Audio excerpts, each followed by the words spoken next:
La sala de juntas del piso 42 tenía vista panorámica sobre Bogotá.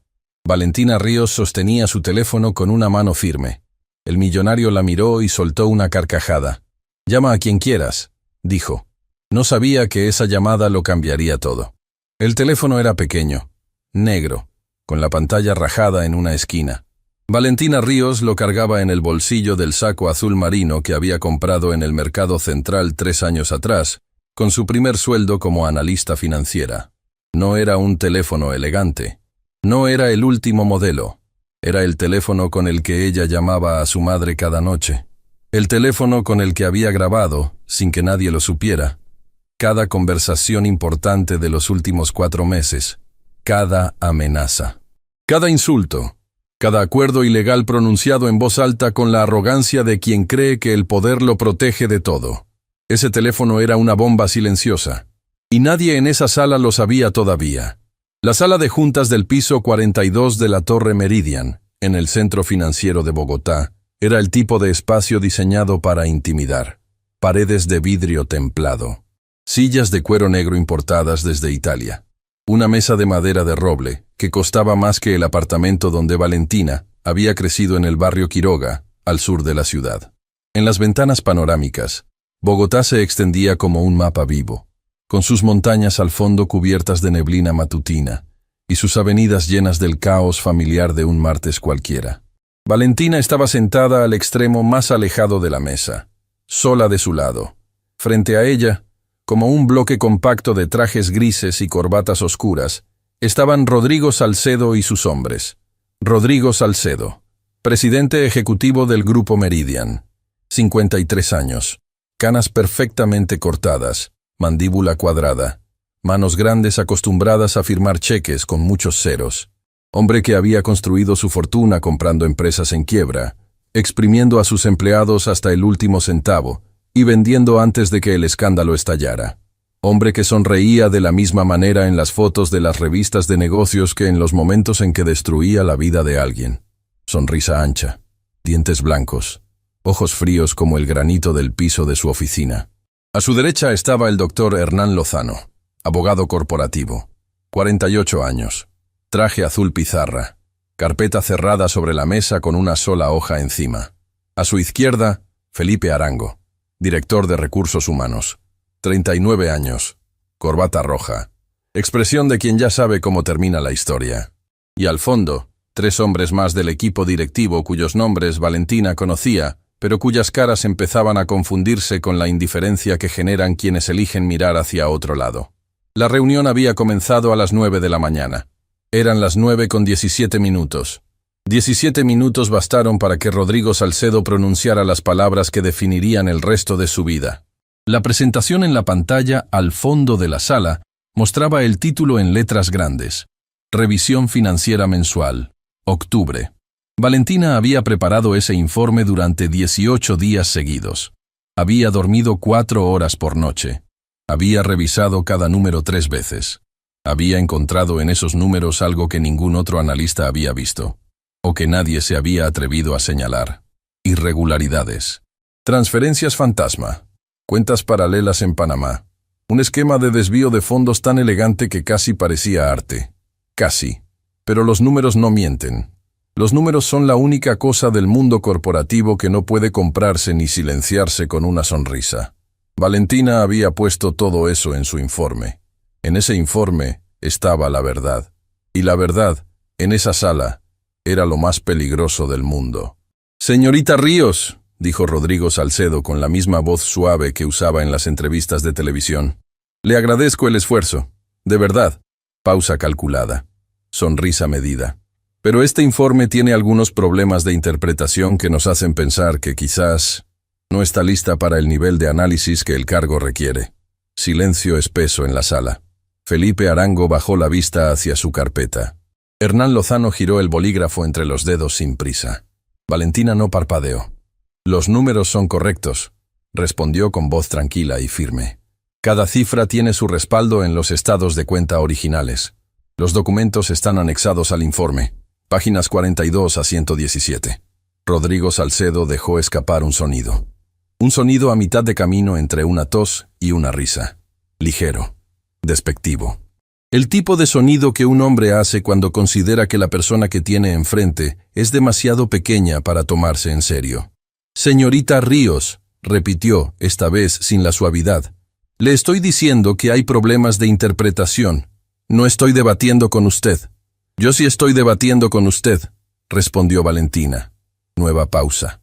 Más larga. Más densa. Los hombres al fondo de la sala intercambiaron una mirada rápida. Rodrigo Salcedo acomodó los gemelos de su saco. Respiró por la nariz. Cuando volvió a hablar, la voz tenía un filo diferente. El filo de alguien que ha decidido que ya es suficiente. Mire, le voy a ser honesto porque creo que se lo merece. Usted lleva 2 años en esta empresa. Ha trabajado bien. Pero este informe, señaló la pantalla con un gesto vago de la mano, sugiere cosas que no existen. Cosas que podrían considerarse difamatorias. Y eso nos pone en una posición muy difícil.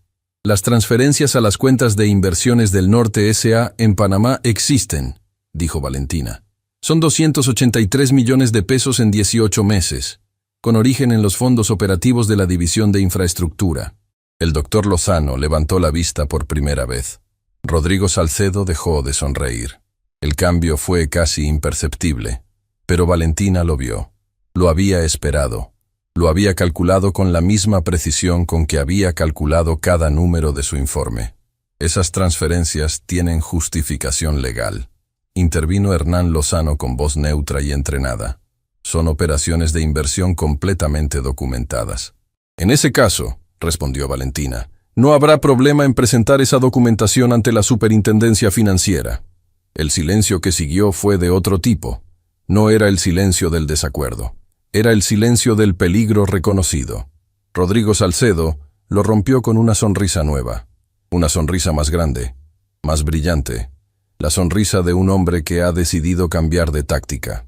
Valentina, dijo, usando su nombre de pila por primera vez, con la familiaridad falsa de quien quiere parecer razonable antes de hundirte. Seamos realistas. Usted es una chica inteligente, muy inteligente. Y precisamente por eso sabe que este camino no lleva a ningún lado bueno para usted. Abrió las manos sobre la mesa. Gesto abierto. Gesto de generosidad fingida. Nadie la va a escuchar. Nadie en este sector va a arriesgar su relación con el Grupo Meridian por el informe de una analista de nivel medio. Valentina puso ambas manos sobre la mesa, sin prisa, sin nervios visibles. En ese caso, dijo, voy a hacer algunas llamadas. Y sacó el teléfono. El teléfono con la pantalla rajada en una esquina. Rodrigo Salcedo lo miró. Y soltó la carcajada. Fue una carcajada genuina, de esas que salen del pecho sin control. Sus hombres siguieron el ejemplo con risas más contenidas pero igualmente cargadas de desprecio. Felipe Arango tuvo la decencia de disimular. Los del fondo no. Llama a quien quieras, dijo Rodrigo Salcedo, todavía riendo señalando el teléfono con un dedo. Llama a quien quieras, mi amor. A ver quién te contesta. El mi amor aterrizó en la sala como una bofetada disfrazada de cordialidad. Valentina no cambió la expresión. Puso el teléfono sobre la mesa. Pantalla hacia arriba. Pantalla rajada brillando bajo las luces frías de la sala de juntas. Y esperó. Para entender lo que pasó ese martes de octubre en el piso 42, hay que volver 11 años atrás. Hay que volver a un apartamento de 2 habitaciones en el barrio Quiroga, al sur de Bogotá, donde una niña de 16 años lloraba en silencio sentada en el suelo del baño para no despertar a su madre. La niña era Valentina Ríos. El llanto era por las matemáticas, no por desamor ni por miedo, ni por ninguna de las razones por las que lloraría una adolescente cualquiera. Era por las matemáticas. Por un examen de cálculo que había sacado con 9.4 sobre 10, y el 9.4 la separaba de la beca completa de la Universidad Nacional, que requería promedio de 9.5 en las asignaturas del área de exactas. 0.1. La diferencia entre el futuro que quería y el que podía pagar. Su madre, Carmen Ríos, trabajaba como cajera en un supermercado Olímpica de la avenida 1 de Mayo. Turno de 6 de la mañana a 3 de la tarde, 5 días a la semana, 2 sábados al mes. Sueldo mínimo más auxilio de transporte. Alcanzaba justo para el arriendo, los servicios, el mercado y los útiles escolares de Valentina. No alcanzaba para más. Nunca había alcanzado para más. El padre de Valentina, Germán Ríos, había salido de esa vida cuando ella tenía 8 años. No de golpe, de a poco. Primero las ausencias los fines de semana, luego las noches fuera, luego la llamada de Carmen desde el baño con la ducha abierta para que Valentina no escuchara, una llamada donde le decían que Germán Ríos tenía otra familia en Soacha, otra mujer, otro hijo. Como si los suyos fueran borradores que se pueden dejar en un cajón cuando aparece una hoja más limpia. Valentina escuchó todo desde debajo de las cobijas de su cuarto. Desde ese día decidió 2 cosas. Primera, nunca depender de nadie para sobrevivir. Segunda, ser tan buena en lo que eligiera que nadie pudiera borrarla. Las matemáticas fueron su idioma. Los números no se iban. Los números no mentían. Los números tenían una lógica interna que se podía aprender, dominar, usar. Valentina los aprendió, los dominó, los usó. En el Colegio Externado Nacional de Bachillerato, donde estudió con beca parcial del distrito, fue la mejor de su clase en matemáticas, estadística y economía durante 3 años seguidos. Sus profesores hablaban de ella con el tono respetuoso que se usa cuando alguien tiene un talento que va más allá de lo que un salón puede contener. El profesor Andrés Nieto, de Matemáticas Avanzadas, fue el primero en decírselo directamente. Valentina, usted tiene una cabeza para los números que yo no he visto en 20 años de carrera. No la desperdicie.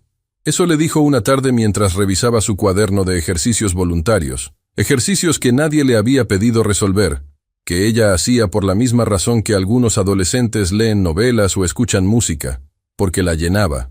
Entonces el 9.4 destruyó el plan. Valentina pasó esa noche en el baño llorando en silencio. Cuando salió, se lavó la cara. Fue a la cocina. Se sentó a la mesa con su cuaderno y reformuló el plan. Si no era la beca completa de la Universidad del Estado, sería el Instituto Técnico Nacional y los ahorros de las onces que vendía en el colegio. Si no alcanzaba para la carrera completa, sería por módulos, por etapas, trabajando de día y estudiando de noche. Si el camino directo estaba cerrado, habría un camino lateral. Siempre había un camino lateral cuando la persona que buscaba era suficientemente metódica. Esa capacidad de reformular sin paralizarse fue, sin saberlo todavía, la herramienta más importante que Valentina Ríos poseía. A los 17 años, entró a estudiar Administración de Empresas en la Universidad Minuto de Dios, con una beca parcial del ICETEX, y completando la diferencia con un trabajo de medio tiempo en una papelería del barrio. 2 tardes por semana y los sábados completos. Pesos contados, cuadernos comprados de a 1. Almuerzo llevado de la casa en un tarro de plástico verde que su madre le llenaba cada mañana con arroz, frijoles y lo que hubiera. Arroz y frijoles. El combustible de los que no tienen de otra. En el primer semestre, sacó las mejores notas de su grupo en contabilidad y estadística financiera. En el segundo, la profesora Rosa Elena Vargas la llamó aparte para ofrecerle ser monitora del curso. Pagaba una pequeña bonificación y le daba créditos académicos. Valentina aceptó sin pensarlo 2 veces. Ser monitora la obligó a entender los temas con una profundidad diferente. Para explicar, hay que comprender de raíz. Para responder preguntas que no esperabas, tienes que conocer el territorio completo, no solo los caminos marcados. Valentina empezó a conocer territorios que nadie le había pedido explorar. Contabilidad avanzada, análisis de riesgo, auditoría forense. Leía en el celular de su madre, porque ella no tenía computador propio hasta 3er semestre, cuando compró uno de segunda mano con 4 meses de ahorros. Computador de segunda mano, teclado con la letra ñ pegada, pantalla con una línea horizontal de píxeles muertos. Ese computador fue su universidad paralela durante 2 años. A los 21, cuando sus compañeras de clase hablaban de viajes de grado y de las fiestas de 15 de sus sobrinas, Valentina presentó su primer trabajo de investigación sobre detección de irregularidades contables en pequeñas y medianas empresas colombianas. Lo presentó en el semillero de investigación de la facultad con un nerviosismo que escondía debajo de una postura recta y una voz pareja. El trabajo tenía 87 páginas. Tenía 16 tablas de análisis. Tenía una metodología que su asesora describió como sorprendentemente madura para una estudiante de pregrado. Sorprendentemente. Palabra que Valentina guardó como piedra en el bolsillo. piedra de doble filo, validación y condescendencia en la misma sílaba. Se graduó con honores. Distinción académica. La única de su promoción con ese reconocimiento en el área financiera. Carmen Ríos fue a la ceremonia con el vestido azul que guardaba para las ocasiones importantes. El mismo que había usado en el matrimonio de una prima 8 años atrás. El mismo que olía a naftalina, pero que planchó 3 veces la noche anterior hasta que quedó perfecto. Cuando pusieron el diploma en las manos de Valentina, Carmen aplaudió tan fuerte que la señora de al lado la miró con sorpresa. Carmen no le prestó atención. Siguió aplaudiendo. «Eso es todo lo que hice yo», le dijo Carmen esa noche, mientras comían ajiaco en la cocina del apartamento. El ajiaco y aplaudir. Todo lo demás fue tuyo. Valentina no respondió de inmediato. Pensó en los frijoles del tarro verde, en el vestido azul con naftalina, en las noches que su madre llegaba del trabajo con los pies hinchados, y aún así le preguntaba cómo le había ido en clases. «El ajiaco vale mucho, mamá», dijo al final, y las dos se rieron. El primer trabajo de Valentina después de graduarse fue en una firma de auditoría pequeña en el centro de Bogotá, en la calle 19 con Séptima, una oficina de 3 pisos con goteras en la terraza y un ascensor que fallaba 2 veces por semana. La firma se llamaba Contadores Asociados del Centro, y su director era el contador Néstor Peña, un hombre de 60 años con bigote blanco y la costumbre de tomarse el tinto antes de saludar a cualquier persona que entrara a la oficina. Néstor Peña no era un hombre de grandes palabras, era un hombre de números pequeños, de los detalles que otros pasaban por alto, de revisar el mismo documento 4 veces si era necesario. Valentina entendió desde el primer día que ese hombre iba a enseñarle más que cualquier cátedra universitaria. «Aquí no hay atajos», le dijo Néstor el primer día, mientras le entregaba una carpeta gruesa con los estados financieros de una empresa de distribución de abarrotes. «Los atajos son para los que no quieren encontrar lo que está escondido».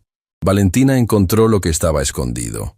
En esa empresa de abarrotes, encontró una discrepancia de 4.300.000 pesos entre los registros de ventas y los depósitos bancarios.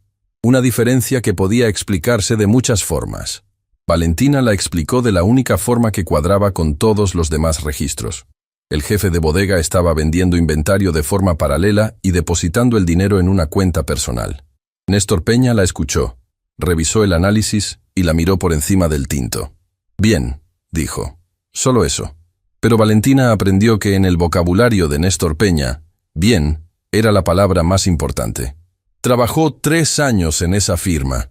3 años de carpetas, de estados de cuenta, de viajes en el sistema de buses con una mochila llena de fotocopias, de tintos de máquina y almuerzos de menú del día en los restaurantes de la calle 19. 3 años aprendiendo que los números esconden historias y que las historias escondidas en los números son siempre las más importantes. Al tercer año, la firma Ramírez & Asociados, de mayor tamaño y más clientes corporativos, le ofreció el doble del sueldo. Valentina le preguntó a Néstor si debía irse. «¿Qué aprendería allá que no ha aprendido aquí?», preguntó él. «A moverme en otro nivel», respondió Valentina sin dudar. Néstor asintió. «Entonces váyase». En Ramírez & Asociados duró 2 años. Subió 2 posiciones. Pasó de analista junior a analista senior. Desarrolló un método propio de rastreo de irregularidades que combinaba técnicas de auditoría tradicional con análisis estadístico de patrones. Un método que no existía en ningún manual.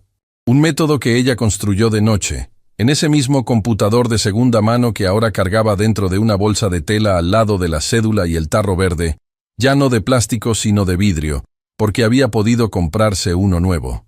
A los 26 años, el Grupo Meridian la contactó. El Grupo Meridian era otra categoría. Torre de 42 pisos en el centro financiero. Clientes en 5 países. Proyectos de infraestructura, tecnología, bienes raíces. El tipo de empresa que sale en las revistas y en los noticieros de las 11. El tipo de empresa donde todos quieren trabajar. La llamada la hizo Felipe Arango, director de Recursos Humanos, con voz eficiente y palabras escogidas. «Hemos revisado su perfil y creemos que su capacidad analítica es exactamente lo que necesitamos en nuestra división financiera». Valentina escuchó. Hizo 3 preguntas sobre el cargo, el equipo y las expectativas del rol. Luego dijo que necesitaba pensarlo. Se lo pensó 4 días. No porque tuviera dudas sobre el cargo, sino porque quería entender bien en qué se estaba metiendo. Lo que encontró en ese proceso de investigación previa, buscando en registros públicos y noticias de archivo, le generó una señal de alerta pequeña pero clara. 2 demandas laborales resueltas por fuera de juzgado, un cambio de revisor fiscal en 2 oportunidades en 5 años, un artículo en una revista especializada que hablaba de prácticas financieras cuestionables sin entrar en detalles concretos. Señales. Pequeñas, pero los números pequeños también cuentan. Sin embargo, Valentina aceptó el cargo, no porque ignorara las señales, sino porque decidió que si había algo que encontrar, ella lo encontraría, y que si lo encontraba, sabría qué hacer con eso. Esa decisión, tomada un jueves en la tarde en el apartamento del barrio Quiroga, mientras comía las sobras del almuerzo, fue la que la llevó 2 años después a estar sentada en esa sala de juntas del piso 42, frente a Rodrigo Salcedo y sus hombres, con el teléfono de pantalla rajada sobre la mesa. 2 años de trabajo impecable, 2 años de llegar temprano y quedarse tarde, 2 años de ganarse la confianza de los sistemas y los accesos que necesitaba, 2 años mirando, aprendiendo el terreno, cartografiando los caminos laterales, y 4 meses de registrar todo. 4 meses desde que encontró la primera irregularidad, la primera transferencia que no cuadraba, el primer número que no tenía historia limpia. 4 meses desde que comprendió que no era un error contable, que era un sistema, elegante, sostenido, diseñado por alguien que sabía exactamente lo que hacía. 4 meses de guardar todo en ese teléfono, de grabar conversaciones, de copiar documentos a un disco duro externo guardado en casa de su madre, en el cajón de la cómoda junto al vestido azul con naftalina. 4 meses esperando el momento correcto. Y cuando Rodrigo Salcedo la convocó a esa reunión de revisión financiera, cuando Valentina vio en el orden del día que su informe sería el único tema a tratar, entendió que el momento había llegado. No porque ella lo hubiera elegido, sino porque ellos lo habían elegido por ella. Querían cerrar la historia en esa sala. Querían que fuera rápido y limpio. Un informe descartado. Una empleada que decidió retirarse por diferencias con la dirección. Sin escándalo. Sin ruido. Sin números incómodos saliendo a la luz. Lo que no sabían era que Valentina Ríos había estudiado toda su vida para exactamente este momento. El momento en que alguien más poderoso creyera que podía borrarla. El momento en que la lógica de los que tienen todo les decía que la de abajo no tenía opciones. Valentina siempre encontraba el camino lateral, y ese teléfono pequeño, negro, con la pantalla rajada, ese teléfono era el camino. Rodrigo Salcedo había dicho, llama a quien quieras, entre carcajadas. Sus hombres habían reído con él. Habían señalado el teléfono viejo con ese gesto de desprecio que tienen quienes confunden el precio de las cosas con su valor. Valentina puso el dedo sobre la pantalla. La sala se acomodó en su propia seguridad, en su propia certeza de que el mundo obedece a las jerarquías visibles, a los trajes caros y los pisos altos y los apellidos conocidos y las conexiones que se tejen en los clubes y en los almuerzos de negocios. Valentina conocía esa lógica. La había estudiado desde afuera durante toda su vida, y sabía exactamente dónde fallaba. El número que marcó era uno que no estaba en ninguna agenda corporativa de esa sala. No era un abogado contratado por ella. No era un periodista buscando escándalo. No era nadie que Rodrigo Salcedo hubiera considerado en ninguno de sus escenarios de control. Era alguien de adentro, alguien que llevaba años viendo lo mismo que Valentina, alguien que había decidido finalmente que el momento también había llegado. La pantalla rajada brilló bajo las luces frías. El teléfono empezó a sonar, y en la sala de juntas del piso 42, con vista panorámica sobre Bogotá y sus montañas cubiertas de neblina, la historia estaba a punto de doblar hacia donde nadie esperaba. Rodrigo Salcedo siguió sonriendo. Era una sonrisa de 48 horas construida. La sonrisa de un hombre que ha ganado demasiadas veces para imaginar perder. Sus manos descansaban planas sobre la mesa de roble, con la tranquilidad de quien controla el tablero completo. Felipe Arango revisaba algo en su carpeta con la cabeza baja, como si la conversación ya hubiera terminado y solo faltara firmar el acta. El doctor Hernán Lozano giró el bolígrafo una vez más entre los dedos. 1 vez, 2 veces. Ejercicio mecánico de quien espera un desenlace conocido. Nadie en esa sala miraba el teléfono con atención real. Nadie excepto Valentina. El teléfono sonó 3 veces al otro lado. 3 tonos largos y tranquilos, como el latido de algo que se ha estado preparando en silencio durante mucho tiempo. Luego la voz. Valentina, ya sé para qué llamas. La voz era de hombre, pausada, con el peso específico de alguien que ha tomado una decisión costosa y ya no tiene intención de retroceder. Voz con acento bogotano del norte, de esas vocales bien formadas que se aprenden en colegios con campo de fútbol y capilla propia. Valentina respondió con 2 palabras. Ya es hora. Ya es hora, repitió la voz al otro lado. Y cortó. Rodrigo Salcedo dejó de sonreír. No de golpe, no de manera dramática. La sonrisa se fue como se va el gas de un globo cuando le haces un hueco pequeño. Despacio, sin que nadie pueda señalar exactamente el momento en que desapareció. Pero cuando desapareció, la cara que quedó era diferente. Era la cara que Rodrigo Salcedo no le mostraba a las revistas de negocios. La cara de debajo, la cara del cálculo. ¿Con quién hablaste?, preguntó. La pregunta salió con más rapidez de la que él habría querido. Esa velocidad lo delató. Valentina lo notó. Lo anotó mentalmente con la misma precisión con que anotaba cualquier dato relevante. Con alguien que tiene información complementaria a la mía, respondió Valentina. Pausa. Alguien de adentro de esta empresa. El doctor Hernán Lozano cerró los dedos alrededor del bolígrafo. Felipe Arango levantó la vista de la carpeta por primera vez en 10 minutos.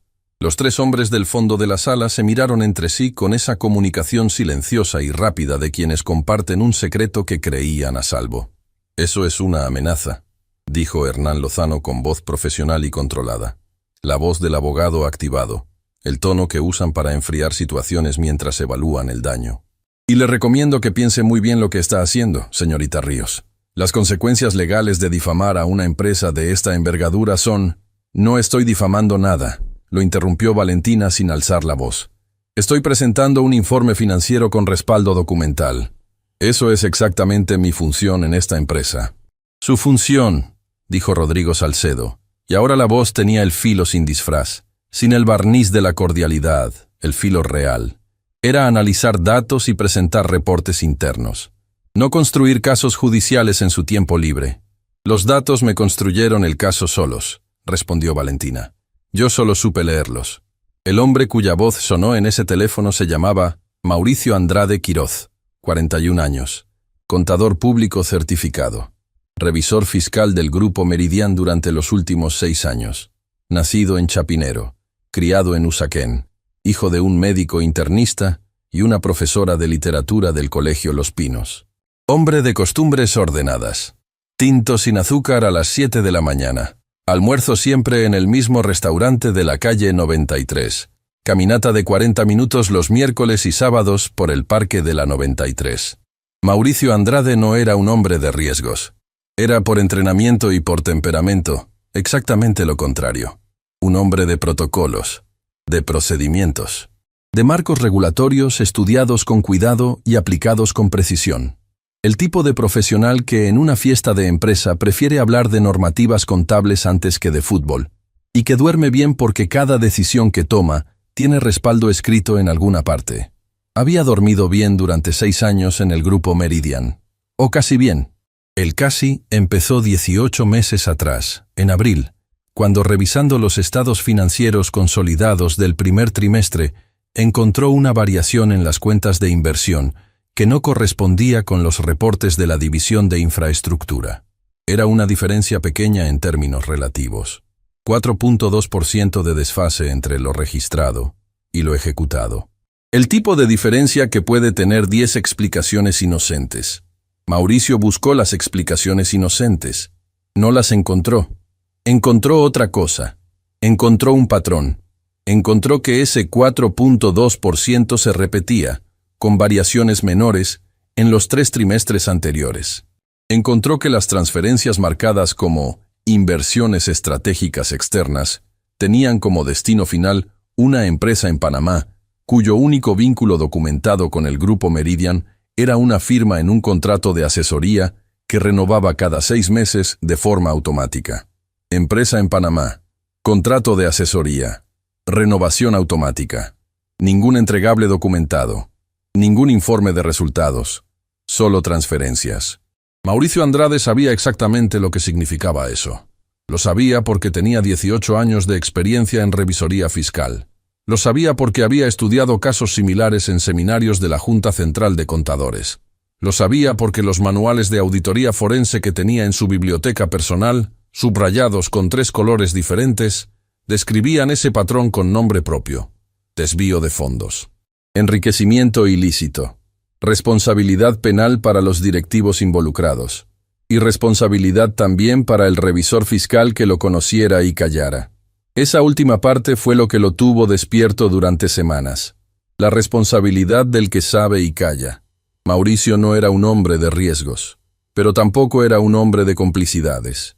Esas 2 cosas habían coexistido en relativa paz durante 18 meses de análisis, de dudas, de borradores de informes que escribía y guardaba en una carpeta encriptada en su computador personal, en el apartamento de la calle 127, donde vivía solo desde su divorcio, rodeado de libros de contabilidad y de las fotos de sus 2 hijos adolescentes que lo visitaban los fines de semana. Sus hijos: Sebastián, 16 años, Camila, 14. Pensar en ellos lo había detenido muchas veces, no por cobardía, por cálculo. Si salía a denunciar solo, sin respaldo, sin un sistema de contención, el Grupo Meridian lo destruiría antes de que llegara al juzgado. No era paranoia, era matemática. Él contra Rodrigo Salcedo era un cociente que no cerraba. Y sus hijos necesitaban un padre funcional, no un mártir con principios y sin trabajo. Entonces esperó. Esperó sin saber exactamente qué esperaba, hasta que Valentina Ríos llegó al Grupo Meridian. La notó desde el primer mes, no de manera inmediata. La notó de la forma en que se notan las cosas importantes, de a poco, por acumulación de evidencias. Primero, sus preguntas en las reuniones de área. Preguntas específicas, técnicas, que apuntaban exactamente a las zonas donde el sistema tenía grietas. Segundo, su forma de revisar documentos. No buscaba lo que le pedían que buscara, buscaba lo que los documentos no mostraban de frente. Tercero, su expresión cuando recibía ciertas respuestas. Una expresión plana, neutra, que Mauricio reconoció porque era la misma que él había aprendido a poner cuando escuchaba algo que registraba para analizar después. La expresión de quien guarda información. A los 6 meses de que Valentina ingresara al Grupo Meridian, Mauricio Andrade tuvo la certeza de que ella estaba viendo lo mismo que él. No lo buscó de inmediato. Esperó 4 meses más. Los usó para observarla con más cuidado, para confirmar que su metodología era sólida, para asegurarse de que no era ingenua sino estratégica, para distinguir entre alguien que había encontrado un problema y alguien que sabía qué hacer con él. Valentina era lo segundo. El primer contacto fue indirecto. Una tarde de enero, Mauricio dejó sobre el escritorio de Valentina, cuando ella había salido a almorzar, una carpeta sin membrete con 3 páginas de análisis de las cuentas de inversiones del Norte S.A., sin firma, sin nota. Solo los números con sus inconsistencias marcadas en lápiz rojo. Valentina volvió del almuerzo, abrió la carpeta, la revisó durante 3 minutos y la guardó en su mochila, sin hacer ningún comentario visible. Al día siguiente, Mauricio encontró en su escritorio, debajo de un informe de circulación general, una hoja doblada en 4 con un único número escrito a mano. El monto total acumulado de las transferencias irregulares que Valentina había rastreado hasta ese momento. El número era mayor que el de Mauricio. Valentina había encontrado más. Eso fue el inicio de la alianza más silenciosa y más sólida que se construyó en los 42 pisos de la Torre Meridian. Sin reuniones en salas de juntas, sin correos electrónicos corporativos, sin conversaciones en los pasillos, solo documentos intercambiados con la discreción de 2 personas que entienden que la única ventaja que tienen frente a un poder mayor es que ese poder no sabe que existen como unidad. Mauricio aportó los registros de revisoría de los últimos 4 años. Valentina aportó el análisis cruzado de los estados financieros con los contratos de proveedores. Mauricio identificó los mecanismos de registro. Valentina reconstruyó el flujo completo del dinero desde el origen hasta el destino final en Panamá. Mauricio confirmó las firmas de autorización. Valentina documentó las fechas y los montos con la precisión de quien construye un caso que tiene que sobrevivir al escrutinio de cualquier tribunal del país. No fue rápido, fue meticuloso. Los últimos 4 meses habían sido los más intensos. Los 4 meses en que Valentina empezó a grabar. En que Mauricio, desde su posición de revisor fiscal, solicitó copias de archivo de documentos que en realidad iban directo a la carpeta encriptada de ambos. En que los dos trabajaron en paralelo, desde sus escritorios separados por 2 pisos de diferencia, construyendo la estructura de una denuncia que no pudiera ser desmontada. Esa tarde de octubre, cuando Valentina recibió la convocatoria a la reunión de revisión financiera, le envió a Mauricio un único mensaje de texto desde su teléfono personal. 3 palabras. Mañana es el día. Mauricio respondió en 40 segundos. Estoy listo. Y así fue. Cuando la llamada terminó y Valentina bajó el teléfono, Rodrigo Salcedo tenía la mirada fija en ella con una intensidad nueva. Ya no era la mirada de la superioridad tranquila. Era la mirada del reconocimiento. La mirada de un jugador de ajedrez que acaba de ver un movimiento que no había calculado. ¿Quién fue?, preguntó de nuevo. Esta vez la pregunta fue más lenta, más controlada, pero más urgente debajo del control. Alguien con acceso a los mismos registros que yo, respondió Valentina. Con firma autorizada en los documentos de revisoría de los últimos 4 años. El doctor Hernán Lozano se puso de pie. Movimiento brusco que hizo crujir su silla. Miró a Rodrigo Salcedo con una expresión que Valentina interpretó correctamente. El abogado acababa de recalcular el tamaño del problema. «Rodrigo», dijo Hernán Lozano con voz baja, «necesitamos un momento». «No», respondió Rodrigo Salcedo sin mover la vista de Valentina. «No necesitamos ningún momento». Volvió a acomodarse en la silla. Volvió a poner las manos sobre la mesa. Pero las manos ya no estaban planas. Estaban ligeramente cerradas. «Señorita Ríos, lo que está haciendo es muy peligroso. Independientemente de lo que crea que tiene, independientemente de con quién esté hablando, este edificio tiene 42 pisos de estructura legal que la protegen a ella y a sus activos. Ningún documento interno tiene valor probatorio si fue obtenido de manera irregular.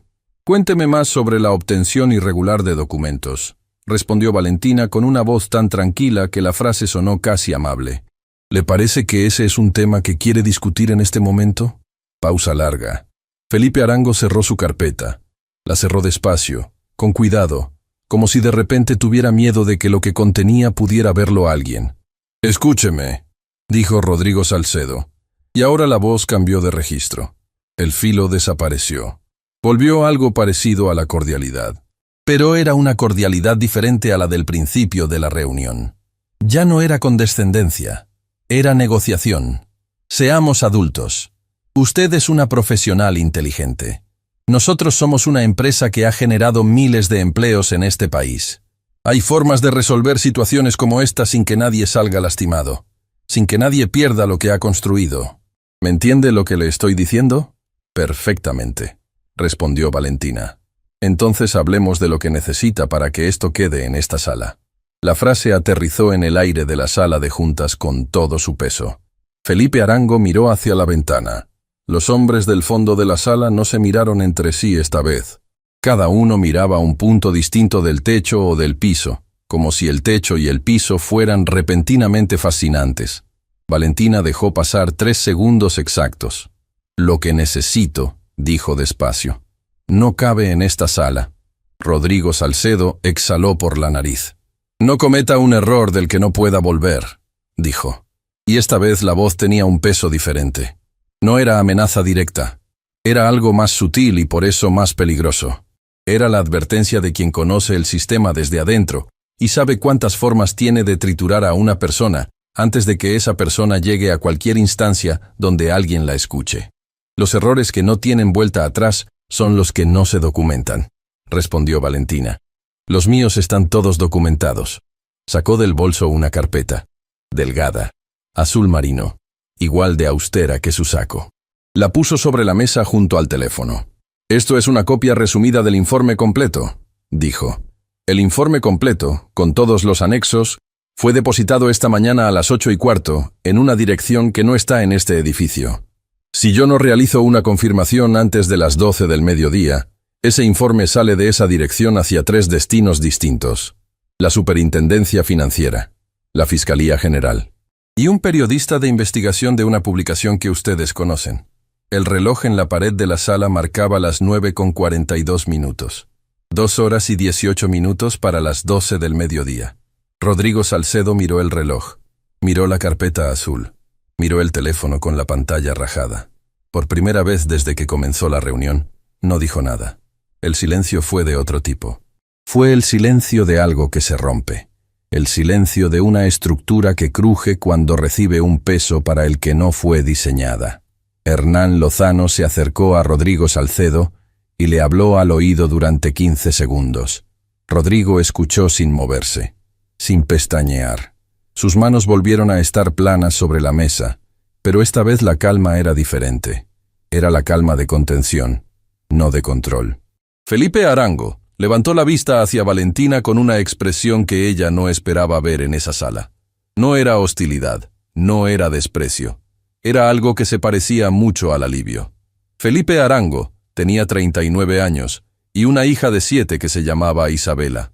Tenía también un expediente guardado en el cajón de su escritorio del 4º piso que cargaba como una piedra sobre el pecho desde hacía 14 meses. Un expediente que documentaba algo que él no había buscado encontrar, pero que encontró una tarde de agosto del año anterior mientras revisaba archivos de nómina histórica para un reporte de auditoría interna. Lo que encontró no era sobre dinero, era sobre personas. Específicamente, sobre 5 personas que habían trabajado en el Grupo Meridian en los últimos 8 años y que habían sido despedidas después de haber presentado quejas internas relacionadas con irregularidades financieras o laborales. 5 personas que firmaron acuerdos de confidencialidad como condición para recibir sus liquidaciones. 5 personas que, según los registros internos de la empresa que Felipe revisó esa tarde de agosto, habían sido objeto de lo que los documentos llamaban gestión de salida proactiva. Felipe Arango sabía lo que esa frase significaba en el vocabulario real del poder corporativo. Sabía lo que implicaba para las personas detrás de esos 5 nombres. Y sabía, con la claridad incómoda de quien tiene un expediente en el cajón y una hija de 7 años en casa, que él era parte del sistema que lo hacía posible. No había dicho nada, no en 14 meses, no porque no quisiera, sino porque cada vez que abría el cajón y miraba el expediente, calculaba lo que pasaría si hablaba, calculaba el sueldo que perdería, la referencia laboral que el Grupo Meridian podía destruir con 2 llamadas telefónicas, el tiempo que tardaría en conseguir otro trabajo, las cuotas del apartamento, el colegio de Isabela. Los cálculos siempre ganaban. Hasta esa mañana, mientras Valentina Ríos ponía el teléfono sobre la mesa y Rodrigo Salcedo miraba el reloj y Hernán Lozano susurraba estrategias de contención al oído de su cliente, Felipe Arango abrió la carpeta sobre su mesa por última vez y la miró diferente. No vio los números de los acuerdos de confidencialidad, no vio las cláusulas, no vio las firmas, vio los nombres. 5 nombres de personas reales que habían intentado hacer lo correcto y habían sido aplastadas antes de llegar a ningún lado. 5 personas que probablemente habían creído, como Valentina, que la verdad tenía peso suficiente para sostenerse sola. Y luego miró a Valentina. La miró con la atención completa, de frente, por primera vez en toda la reunión. Vio una mujer de 28 años con un saco azul marino comprado en el Mercado Central y un teléfono con la pantalla rajada. Vio a alguien que no tenía los recursos del poder, ni las conexiones del sistema, ni la red de protección de los que juegan en las ligas altas.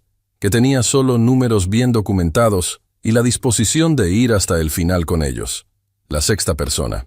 Si Valentina pasaba a ser la 6ª persona de esa lista del cajón, Felipe Arango sabía que no iba a poder mirarle la cara a Isabela esa noche. Cerró la carpeta. La cerró de manera diferente a como la había cerrado momentos antes. No con el gesto de quien guarda algo para protegerlo, con el gesto de quien cierra algo porque ya tomó una decisión. «Rodrigo», dijo Felipe Arango en voz alta. Era la primera vez que hablaba en toda la reunión. Rodrigo Salcedo lo miró con sorpresa. El tono de Felipe no era el de siempre. No era el tono eficiente y neutral del director de recursos humanos que administra gestiones de salida proactivas. Era otro tono. Rodrigo lo reconoció. Era el tono de alguien que ha cruzado una línea interna. «Rodrigo», repitió Felipe, «hay algo que tienes que saber». Colocó la carpeta sobre la mesa. No la carpeta que había traído a la reunión. La otra. La que había subido esa mañana desde el cuarto piso sabiendo, con una certeza que había tardado 14 meses en alcanzar, que ya era tiempo de subirla. Esto es documentación sobre 5 casos anteriores de empleados que presentaron quejas internas relacionadas con irregularidades financieras entre 2016 y 2022.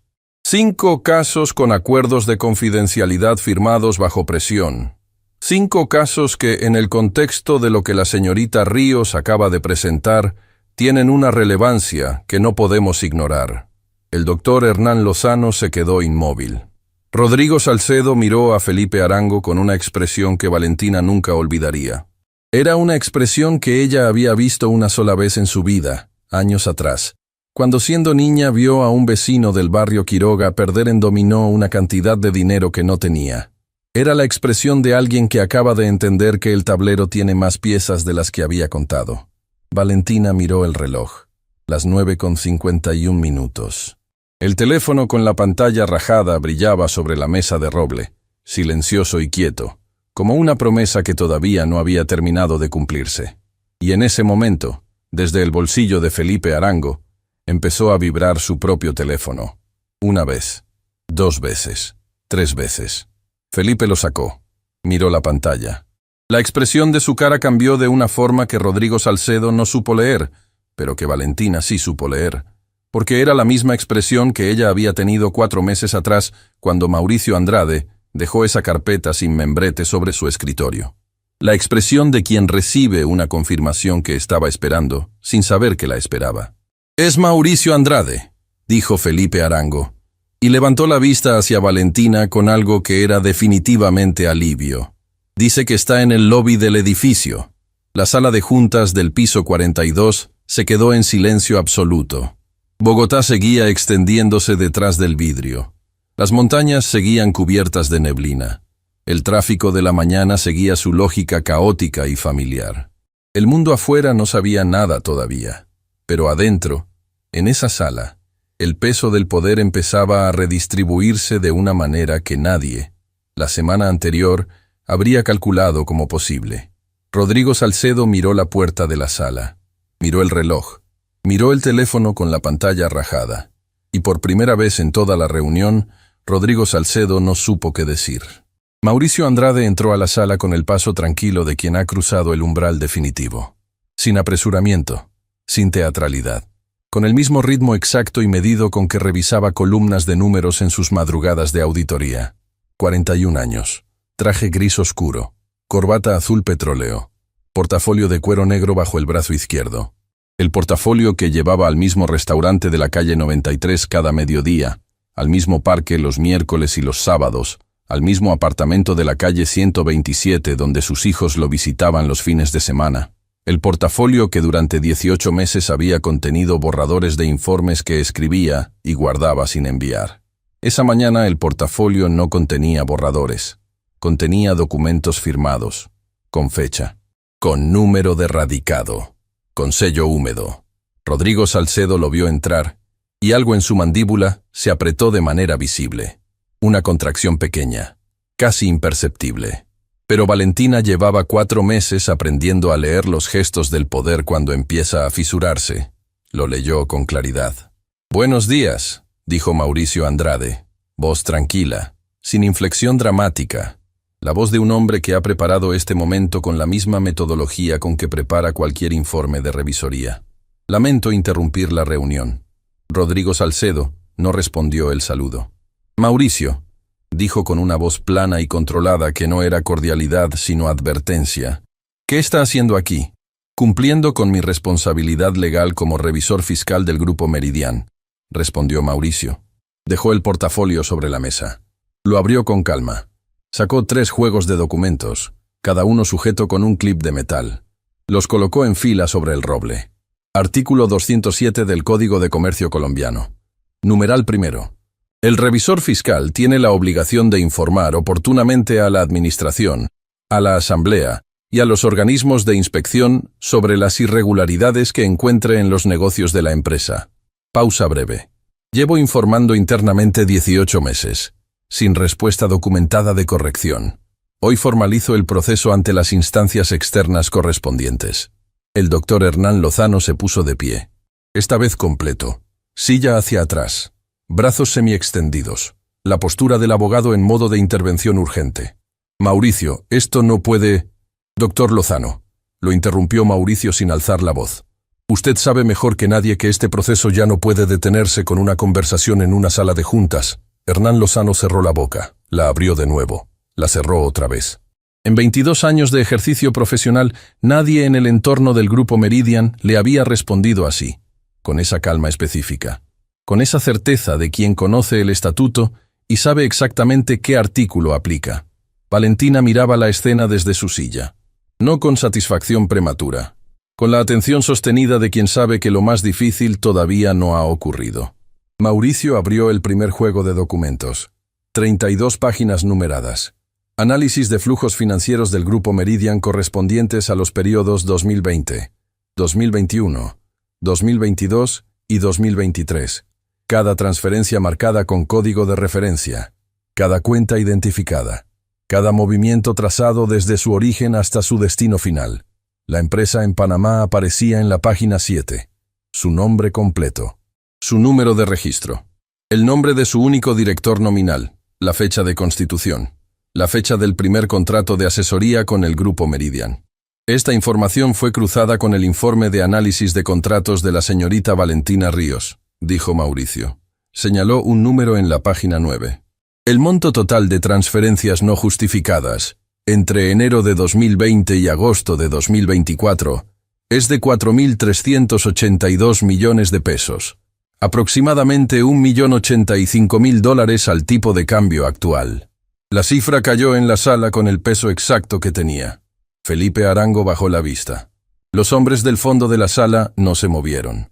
Rodrigo Salcedo mantuvo la mirada fija en los documentos, sin leerlos, sin tocarlos.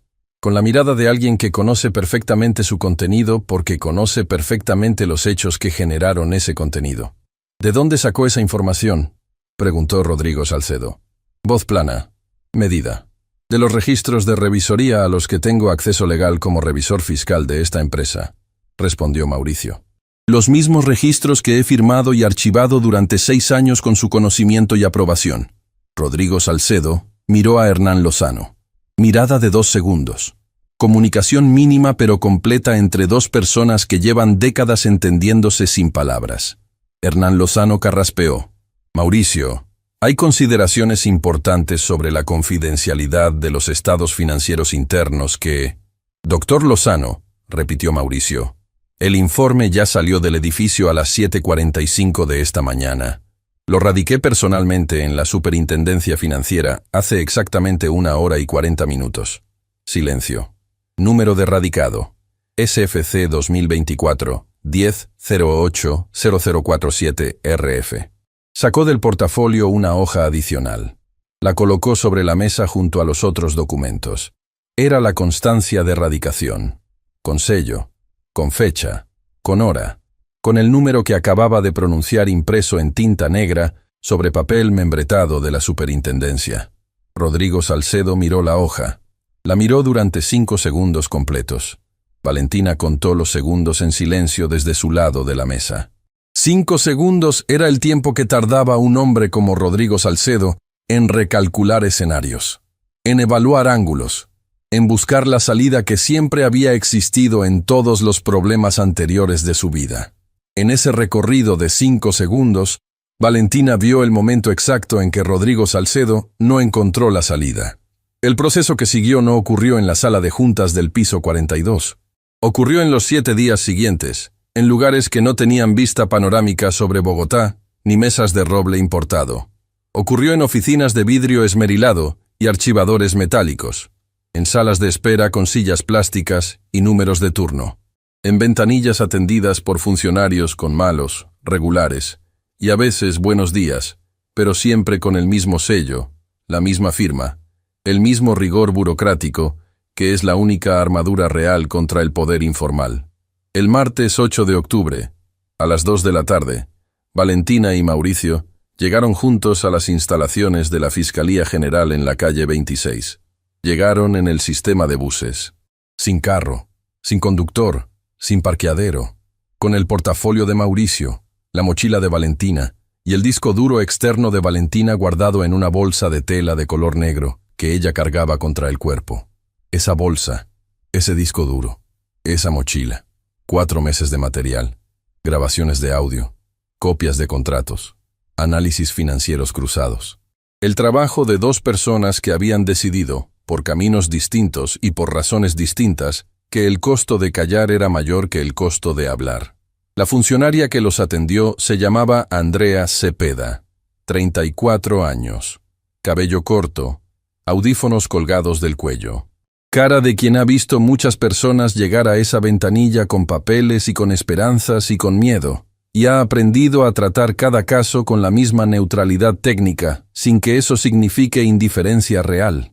Valentina colocó el primer juego de documentos sobre la ventanilla. Venimos a formalizar una denuncia por desvío de fondos, enriquecimiento ilícito y presunta corrupción privada, dijo. Tenemos documentación de respaldo de carácter contable, financiero y de auditoría. Andrea Cepeda revisó el primer documento. Lo hojeó con rapidez. Levantó la vista. Hojeó el segundo. Su expresión no cambió de manera dramática, pero algo en la velocidad con que continuó revisando el material indicó que lo que estaba viendo no era el expediente promedio. ¿Tiene todos los soportes en orden cronológico?, preguntó. Sí, respondió Valentina. El índice está en la primera página de cada carpeta. Andrea Cepeda asintió. Van a necesitar hablar con la coordinadora de recepción de casos complejos, dijo. Esperen aquí. Se levantó. Desapareció por una puerta lateral durante 6 minutos. Volvió con una mujer mayor, de unos 50 años, falda sastre, aretes pequeños de oro, cara de quien coordina cosas complejas con la eficiencia de quien lleva décadas haciéndolo. Pasen, dijo la coordinadora. Y los pasaron. Eso fue el lunes. El martes 9, Mauricio estuvo 4 horas en la Superintendencia Financiera respondiendo preguntas de un equipo de 3 auditores que revisaron su informe página por página, número por número, referencia por referencia. No encontraron inconsistencias. No porque Mauricio fuera perfecto, sino porque había usado 18 meses en asegurarse de que cada número tuviera su fuente, cada fuente tuviera su respaldo y cada respaldo tuviera su cadena de custodia documentada. Los auditores hicieron 42 preguntas. Mauricio respondió 42 veces, con la misma calma de su tinto sin azúcar de las 7 de la mañana. El miércoles 10, Felipe Arango llegó solo a las oficinas de la Fiscalía. Sin avisar a Rodrigo Salcedo, sin consultar con Hernán Lozano, con la carpeta que había subido al piso 42 el lunes y que esa noche había llevado a su apartamento, donde la leyó completa por primera vez en 14 meses, en la cocina, con Isabela dormida en su cuarto de paredes con dibujos de elefantes y mariposas. Felipe Arango presentó los 5 expedientes, los 5 nombres, las 5 liquidaciones con acuerdos de confidencialidad firmados bajo presión. No pedía nada para él, solo pedía que esas 5 personas pudieran ser contactadas como posibles testigos en el proceso. La coordinadora de la Fiscalía tomó nota. Le explicó el proceso, le informó sus derechos y sus responsabilidades. Felipe escuchó con la atención de quien escucha algo que lleva demasiado tiempo sin querer escuchar. Cuando salió de la Fiscalía, en la calle 26 con el tráfico de la mañana bogotana y el sol de octubre pegando sobre el cemento, sacó el teléfono y llamó a su exesposa. «Hoy no puedo recoger a Isabela», dijo. «¿Estás bien?», preguntó la voz al otro lado. «Sí», respondió Felipe. Y era verdad. Era la primera vez en 14 meses que era verdad de manera completa. El jueves 11, los abogados del Grupo Meridian presentaron ante la Fiscalía un documento de objeciones al proceso. Documento de 47 páginas, preparado en tiempo récord, con el sello de 3 firmas de abogados distintas. Argumentaba irregularidades en la obtención de documentos. Cuestionaba la cadena de custodia del material de Valentina. Señalaba el vínculo laboral de Mauricio con la empresa como conflicto de interés que invalidaba su testimonio. El equipo de la Fiscalía recibió el documento, lo registró, lo incorporó al expediente y continuó con el proceso. El viernes 12, la Superintendencia Financiera emitió una medida cautelar que congelaba preventivamente 3 de las cuentas del Grupo Meridian, identificadas en el informe de Mauricio como canales de las transferencias irregulares. No todas las cuentas. No el cierre total de operaciones.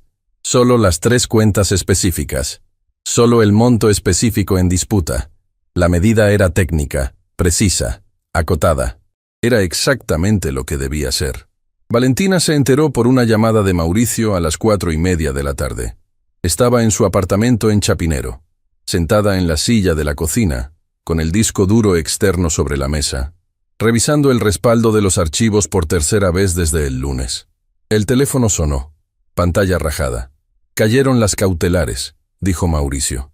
Valentina apoyó la espalda en el respaldar de la silla. Exhaló despacio. ¿Cuánto tiempo toman los procesos?, preguntó. Depende del tamaño del expediente y de los recursos que la defensa interponga, respondió Mauricio. Meses, probablemente más de 1 año para un fallo completo. ¿Pero el proceso está abierto? El proceso está abierto y documentado. Valentina miró el techo de su cocina. Techo con una humedad pequeña en la esquina derecha que llevaba 3 meses prometiéndose reparar. Pensó en su madre. En el cajón de la cómoda junto al vestido azul con naftalina. En el disco duro que había dormido ahí 4 meses esperando este día. Gracias, Mauricio, dijo. Fue trabajo de los 2, respondió él. Cortaron la llamada. Valentina siguió mirando la humedad del techo. El proceso estaba abierto. Eso era todo lo que podía decirse el viernes 12. No había victoria. No había derrota. Había un expediente con número de radicado, un equipo de auditores revisando documentos y 3 cuentas bancarias congeladas en espera de una determinación judicial. Era el principio de algo largo. Era también el final de algo. El final de los 4 meses de guardar todo en silencio. El final de sonreír en las reuniones mientras documentaba. El final de cargar sola el peso de saber. Rodrigo Salcedo recibió la notificación de las medidas cautelares ese mismo viernes. La recibió en su oficina del piso 42. La misma oficina desde donde podía ver Bogotá completa en días despejados. Era un día nublado. Las montañas no se veían. La ciudad era solo una mancha gris uniforme bajo el vidrio. Hernán Lozano estaba con él. Había estado con él prácticamente cada hora desde el lunes. 42 pisos de estructura legal habían pasado los últimos 5 días en sesión permanente de crisis. 4 equipos de abogados. 2 firmas externas contratadas de urgencia. Llamadas a contactos en ministerios, en la superintendencia, en despachos que Rodrigo Salcedo había frecuentado durante 20 años de construcción de influencia. Las llamadas habían tenido respuestas distintas a las habituales, más cortas, más formales. El lenguaje de la distancia institucional cuando alguien mide el costo político de seguir cerca. ¿Cuánto tiempo nos da la cautelar?, preguntó Rodrigo. Depende de los recursos que interpongamos, respondió Hernán Lozano. Podemos ganar tiempo. Podemos cuestionar la admisibilidad de parte del material. Podemos argumentar. Hernán. La voz de Rodrigo lo detuvo. ¿Cuánto tiempo real? Hernán Lozano miró sus papeles. Pausa. Si la fiscalía tiene lo que parece tener, y si el revisor fiscal sostiene su testimonio, y si los 5 casos de Felipe Arango son corroborados por los antiguos empleados. No terminó la frase. No necesitó terminarla.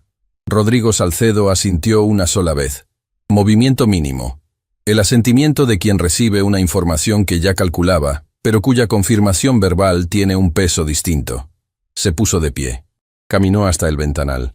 Bogotá seguía cubierta de nubes. ¿Qué me recomiendas?, preguntó sin voltearse. Que hablemos con el área de comunicaciones corporativas esta tarde, respondió Hernán Lozano. Necesitamos controlar el relato antes de que salga por otro canal. ¿El periodista? Sí, el periodista que ella mencionó. Si llega primero a él con la historia, el daño reputacional es irreversible. Rodrigo giró el anillo en su dedo anular. Derecho. Oro blanco con un diamante pequeño en el centro.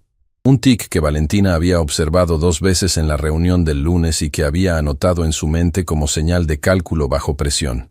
Bien, dijo. Habla con comunicaciones. ¿Y Valentina Ríos? Rodrigo Salcedo tardó en responder. Tardó el tiempo específico de alguien que está reformulando una evaluación. ¿Ella sigue vinculada a la empresa?, preguntó. Hernán Lozano revisó algo en su teléfono. Técnicamente sí. Nunca se formalizó su desvinculación. La reunión del lunes no llegó a ese punto. Entonces sigue vinculada. Sí. Bien. Necesito que eso cambie. Hernán Lozano asintió con la soltura de quien ha ejecutado ese tipo de instrucción muchas veces. ¿Mañana a primera hora? Esta tarde, dijo Rodrigo. Antes de que cierre el día laboral. Hernán Lozano salió de la oficina. Rodrigo Salcedo se quedó de pie frente al ventanal. Bogotá gris, montañas invisibles. La ciudad de siempre, indiferente y enorme y viva. Pensó en cuántas veces había estado en esa posición y había encontrado la salida. El primer escándalo menor de los fondos de pensiones, 17 años atrás. El problema con el contrato de obra en Cali. La denuncia anónima de 2018 que había muerto sin ruido en 3 semanas. Siempre había encontrado la salida. No la salida perfecta, la salida real. La salida que preservaba lo esencial y sacrificaba lo prescindible. Esta vez tenía que encontrarla de nuevo. Tenía que encontrarla antes de que ese periodista recibiera una llamada. Antes de que las cautelares se convirtieran en imputación formal. Antes de que los 5 nombres de Felipe Arango se convirtieran en 5 testimonios grabados en los archivos de la Fiscalía. Tenía que encontrar la salida. El problema era que por primera vez en 20 años, Rodrigo Salcedo miraba el tablero completo y no la encontraba. La carta de terminación del contrato llegó al correo electrónico de Valentina a las 5:47 de la tarde del viernes. Membrete del Grupo Meridian. Firma del doctor Hernán Lozano en nombre de la Dirección Jurídica. Lenguaje formal y técnico. Terminación unilateral del contrato de prestación de servicios profesionales con justa causa. La justa causa era descrita en 5 numerales. Numerales que documentaban una versión de los hechos en la que Valentina Ríos había incurrido en violación de confidencialidad, extracción no autorizada de documentos internos, acciones que configuraban competencia desleal y conductas contrarias a los intereses de la empresa. 5 numerales, cada uno respaldado con lenguaje jurídico preciso. Cada uno diseñado para construir un historial en el que Valentina era la parte que había actuado de mala fe. Valentina leyó la carta sentada en la misma silla de la cocina donde había recibido la llamada de Mauricio 1 hora antes. La leyó entera, 2 veces, con la atención con que leía todo, sin saltar, sin irse hacia el final antes de tiempo. Cuando terminó de leerla, la dejó sobre la mesa junto al disco duro externo. Tomó el teléfono con la pantalla rajada. Escribió un mensaje de texto a Mauricio. 3 palabras. Ya llegó la carta. La respuesta llegó en 40 segundos. La mía también. Valentina dejó el teléfono. Miró la carta. La humedad del techo seguía en la esquina. El disco duro seguía sobre la mesa. El proceso seguía abierto en la Fiscalía con su número de radicado. Las 3 cuentas seguían cauteladas. La carta de terminación era un movimiento calculado. Un movimiento que Rodrigo Salcedo esperaba que la desestabilizara. Que la enviara a buscar un abogado de urgencia, que la pusiera en el modo reactivo de quien acaba de perder el empleo y necesita resolver lo inmediato antes de poder pensar en lo importante.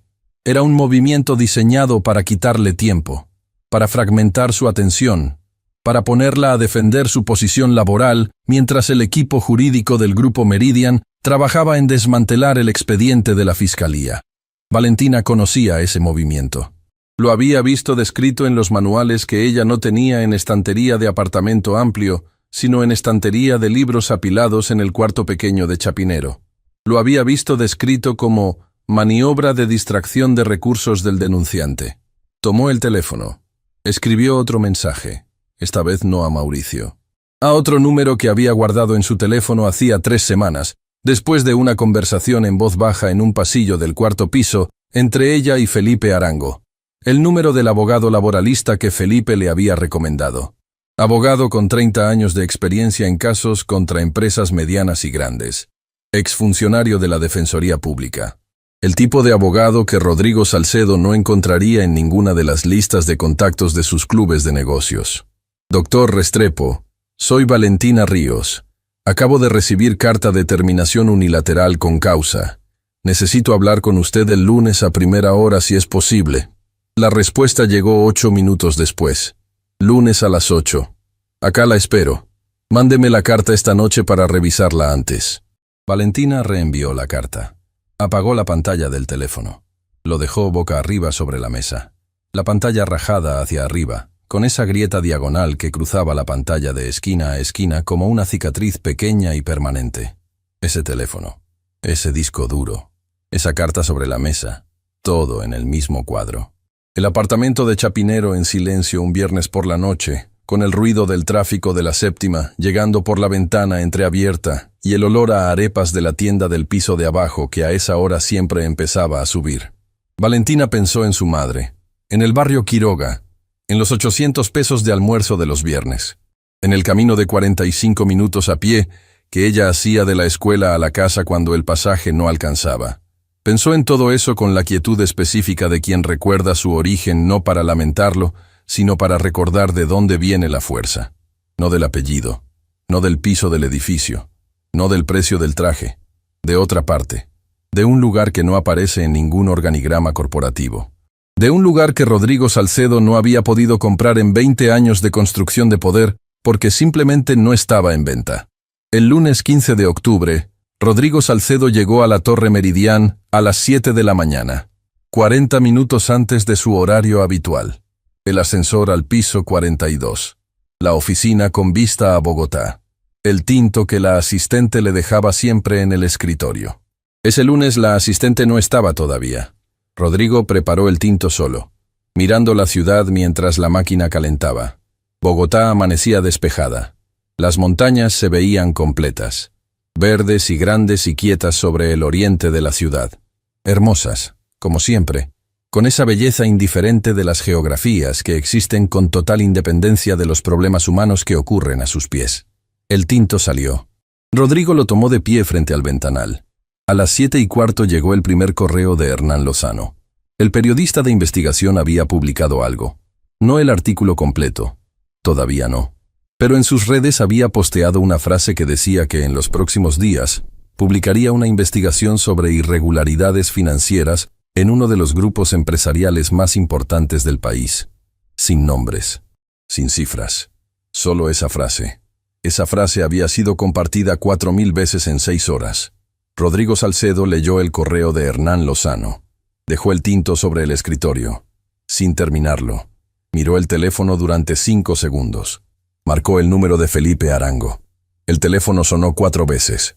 5. Buzón de voz. Felipe, necesito hablar contigo esta mañana. Llámame en cuanto puedas. Colgó. Marcó otro número. El de un hombre que él llamaba 2 o 3 veces al año para conversaciones que no quedaban registradas en ninguna agenda y que resolvían problemas que tampoco quedaban registrados en ningún expediente. El número marcó. 1 vez. 2. 3. No contestó. Era la primera vez en 12 años que ese número no contestaba. Rodrigo Salcedo dejó el teléfono sobre el escritorio. Miró las montañas. Las montañas seguían verdes y grandes y quietas, indiferentes. Él tenía 54 años, tenía 20 años de construcción sistemática, tenía la empresa, tenía los contactos, tenía los pisos altos, tenía el anillo de oro blanco con el diamante pequeño que giraba en su dedo derecho cuando calculaba. Lo giró, una vez, lo giró otra vez. El segundo correo de Hernán Lozano llegó a las 7:22.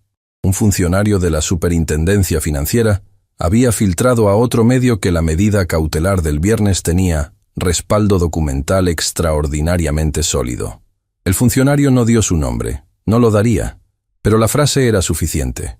Era el tipo de frase que circulaba y crecía y se convertía en contexto antes de que ningún tribunal emitiera ningún fallo. Era el tipo de frase que Rodrigo Salcedo había usado muchas veces en la dirección contraria para construir narrativas que protegieran sus intereses antes de que los expedientes llegaran a ninguna instancia formal. Ahora la frase caminaba en la otra dirección, y caminaba más rápido de lo que él había calculado. Rodrigo Salcedo se quedó de pie frente al ventanal con el segundo correo abierto en el teléfono y las montañas detrás del vidrio. Cerró el correo. Abrió los contactos. Buscó un nombre que no había buscado en meses. El nombre de alguien que le debía un favor de los grandes. Un favor que Rodrigo había guardado precisamente para un momento como este. Marcó. Sonó. Contestó. Rodrigo, necesito un favor. dijo Rodrigo Salcedo. Pausa breve al otro lado. Llámame en 1 hora, respondió la voz. Y cortó. 1 hora. Rodrigo Salcedo volvió a mirar las montañas. Tenía 1 hora. Había resuelto problemas más grandes con menos tiempo. Había encontrado salidas en situaciones donde no parecía haber ninguna. Siempre. En 20 años. Siempre. Pero el teléfono de los favores no había vuelto a sonar cuando se cumplió la hora. Ni a la 1:15. Ni a la 1:30. Rodrigo marcó de nuevo a las 9:05. Buzón de voz. Marcó a las 9:40. Buzón de voz. A las 10:15 su asistente golpeó la puerta de la oficina. «Doctor Salcedo, hay alguien en recepción». «¿Quién?». La asistente miró el papel en su mano. 2 personas. Un señor que se identifica como funcionario de la Fiscalía General. Rodrigo Salcedo no preguntó por la segunda persona. Ya lo sabía. Lo sabía con la certeza fría y definitiva de quien ha pasado la mañana viendo cada línea de defensa cerrarse una por una, como puertas que se cierran desde adentro sin que nadie pueda abrirlas desde afuera por más que empuje. Giró el anillo. 1 vez, 2, 3 veces. Y en ese movimiento repetido, en ese tic pequeño e involuntario que Valentina había observado y documentado mentalmente en la reunión del lunes anterior, estaba todo lo que quedaba del hombre que había construido 42 pisos de poder sobre la certeza de que el mundo obedece a las jerarquías visibles. La asistente esperaba en la puerta con la lista en la mano. Rodrigo Salcedo no respondió de inmediato. Miró las montañas por última vez, verdes y quietas e indiferentes como siempre, como el primer día que llegó a ese piso, como el último. Y entonces, desde el bolsillo del saco de Rodrigo Salcedo, su propio teléfono vibró. 1 vez. Sola. Una notificación. La abrió. Era un mensaje de texto de un número que no reconoció. Sin nombre guardado. Sin identificación. Solo un número de 10 dígitos y una frase corta. 4 palabras. Ya llegó el periodista. Valentina Ríos estaba en el apartamento de Chapinero cuando le llegó la misma notificación. No del mismo número. De Mauricio. 4 palabras idénticas. El periodista había llegado, no a la Torre Meridian, a la Fiscalía. Había llegado con su grabadora y su libreta y su credencial de prensa laminada, y su historial de 3 investigaciones previas que habían resultado en 2 imputaciones formales y una reforma reglamentaria en el sector financiero. Había llegado como llegan los periodistas que saben exactamente a dónde ir porque alguien que conoce el expediente les dijo exactamente dónde estar. Valentina dejó el teléfono sobre la mesa, junto al disco duro externo, junto a la carta de terminación del contrato que el doctor Restrepo había revisado la noche anterior con una pausa larga en el 3er numeral y la frase «Esto no va a funcionar para ellos». Junto a todo eso, en el mismo cuadro del apartamento pequeño de Chapinero con la humedad en la esquina del techo y el olor a arepas subiendo desde el piso de abajo, tomó el disco duro en las manos. Lo sostuvo unos segundos. Plástico negro. 87 gramos. 14 centímetros de largo. Ese objeto que había dormido 4 meses en el cajón de la cómoda junto al vestido azul de su madre. Ese objeto que había salido del cajón un lunes a las 6 de la mañana, en una mochila colgada sobre el hombro izquierdo, y había entrado a la Torre Meridian como si fuera cualquier día de trabajo normal. Ese objeto que ahora tenía número de radicado en la Fiscalía General y respaldo en los archivos de la Superintendencia Financiera. Lo apoyó de nuevo sobre la mesa, con cuidado, como se apoya algo que cumplió su función y ahora merece descansar. El testimonio de Valentina ante el equipo de la Fiscalía ocurrió el martes 16 de octubre. Sala pequeña, mesa rectangular, 2 funcionarios frente a ella. Grabadora digital sobre la mesa. Vaso de agua que nadie había pedido, pero alguien había dejado ahí igual. La sesión duró 4 horas y 20 minutos. Valentina habló durante la mayor parte de ese tiempo. Habló con la voz pareja y el ritmo ordenado de quien ha practicado mentalmente ese relato durante meses, no para memorizarlo, sino para entenderlo tan completamente que pudiera contarlo de cualquier manera y en cualquier orden sin perder ningún detalle esencial. Empezó por el principio, por el primer contrato, por la primera inconsistencia pequeña que había visto en una hoja de cálculo de julio de 2022, por la decisión de no borrarla del registro y, en cambio, guardarla, Por el camino de 18 meses entre esa primera inconsistencia y el disco duro que ahora era prueba en un expediente federal. Los funcionarios hicieron preguntas, muchas preguntas. Preguntas técnicas sobre los métodos de auditoría. Preguntas sobre la cadena de custodia del material. Preguntas sobre las circunstancias específicas de cada documento. Valentina respondió todas, sin dudar, en las que sabía con certeza, sin inventar en las que no recordaba con precisión. Eso está en el índice de la carpeta 4, página 16, dijo en 4 ocasiones distintas. Y en 4 ocasiones distintas, el funcionario abrió la carpeta 4 y encontró en la página 16 exactamente lo que Valentina había dicho que encontraría. Cuando terminó la sesión, uno de los funcionarios revisó sus notas. El otro apagó la grabadora. Ninguno dijo nada que fuera un elogio o una confirmación de resultado. Eso no era su función. Su función era recibir, documentar, verificar. Lo habían hecho. Valentina lo sabía. No necesitaba que se lo dijeran. Salió de la sala. Caminó por el pasillo largo de la fiscalía con su mochila colgada en el hombro izquierdo. Sin el disco duro. El disco duro había quedado en manos de la fiscalía como parte del material probatorio. Lo había entregado el lunes anterior. Firmó el acta de entrega con su nombre completo y su número de cédula.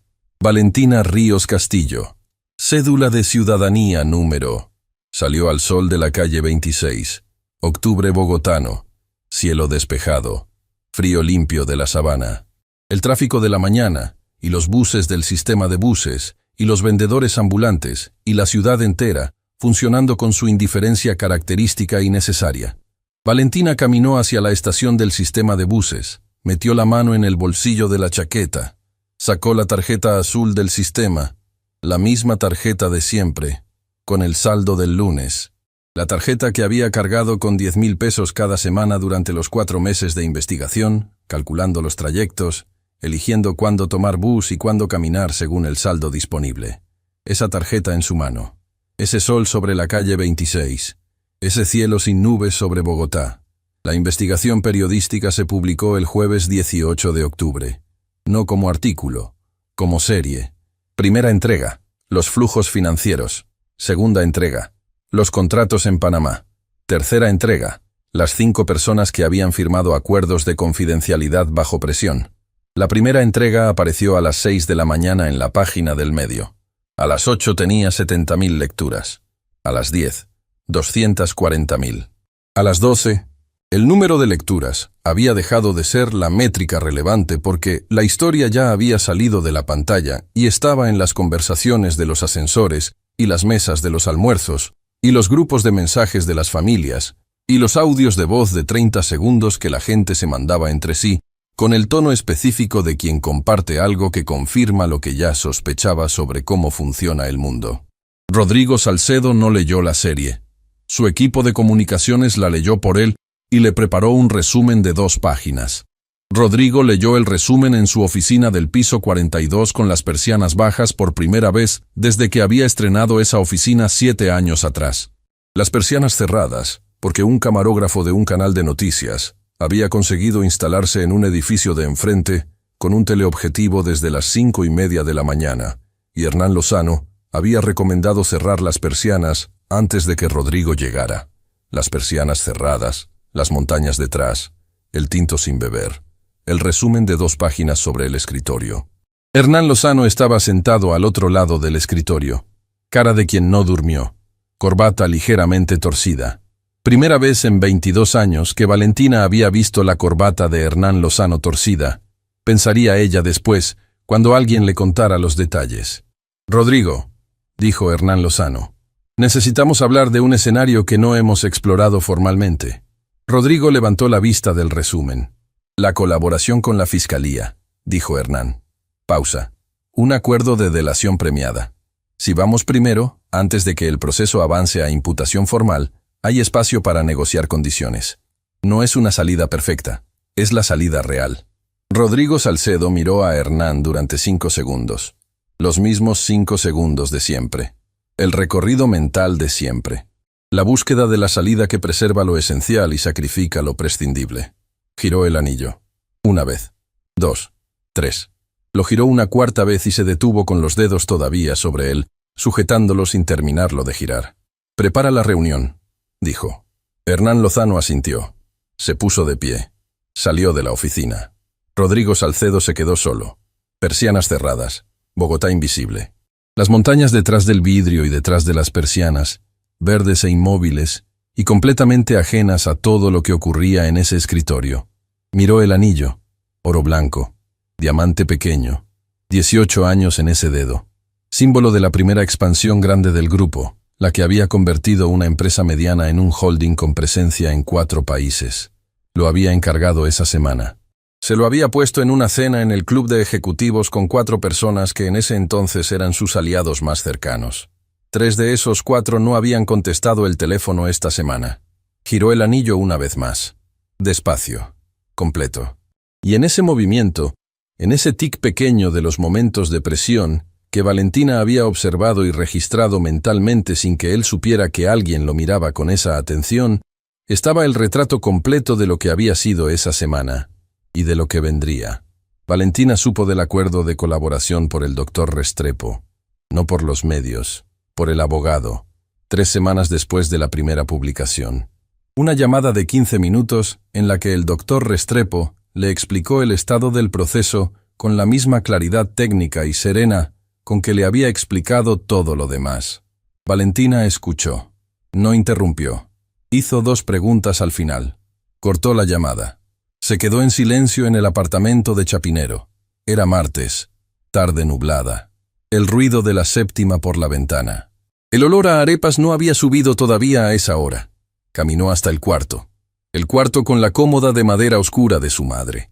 El cuarto donde había dormido 4 meses con el disco duro en el cajón. Abrió el cajón. El disco duro no estaba. Estaba en la fiscalía. El cajón tenía el vestido azul doblado con cuidado, con las bolitas de naftalina en las esquinas. El mismo vestido de siempre. Lo sacó del cajón. Lo sostuvo en las manos. Tela de algodón azul desgastada en los bordes. 3 botones pequeños en el cuello. Un dobladillo cosido a mano en el ruedo que su madre había arreglado 2 veces en 20 años, porque era el vestido que usaba para las cosas importantes, y no quería reemplazarlo. Valentina lo sostuvo. Cerró los ojos. Lo mantuvo así durante un tiempo que no midió. No era un momento para medir. Cuando los abrió, lo dobló de nuevo, con el mismo cuidado de siempre. Lo volvió a colocar en el cajón, con las bolitas de naftalina en las esquinas, con el mismo doblez preciso.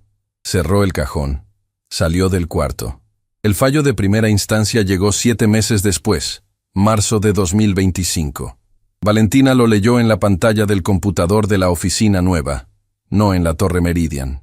En la oficina de una consultoría independiente de auditoría financiera que había abierto con su nombre y su cédula, y un capital inicial de 800,000 pesos, que era exactamente lo que tenía en la cuenta de ahorros el día que dejó la Torre Meridian por última vez.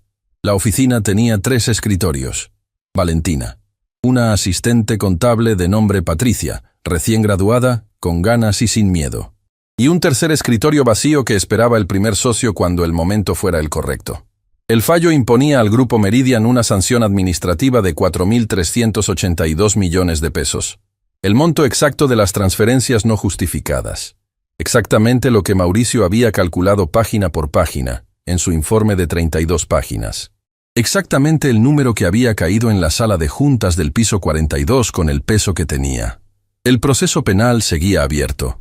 Los fallos penales tomaban más tiempo, más instancias, más recursos. Valentina lo sabía. El doctor Restrepo se lo había explicado con paciencia de maestro. Pero el fallo administrativo era real. Era firme en primera instancia. Tenía número. Tenía fecha. Existía en los archivos de la Superintendencia Financiera, con la misma permanencia con que existían todos los documentos que ella había aprendido a leer y a cruzar y a guardar. Valentina cerró la pantalla del computador.